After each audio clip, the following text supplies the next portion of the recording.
ya maisha yako ya kesho. Ile inakusaidia kuishi kwa heshima. Utakuwa na heshima na fedha, utakuwa na heshima na maisha yako.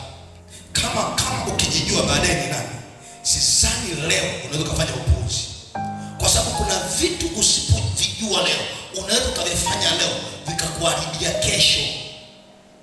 Kuna tukio unaweza kulifanya leo kwa sababu unajua ni mtu wa kawaida na hakuna anayekujua, lakini kesho itakuharibia.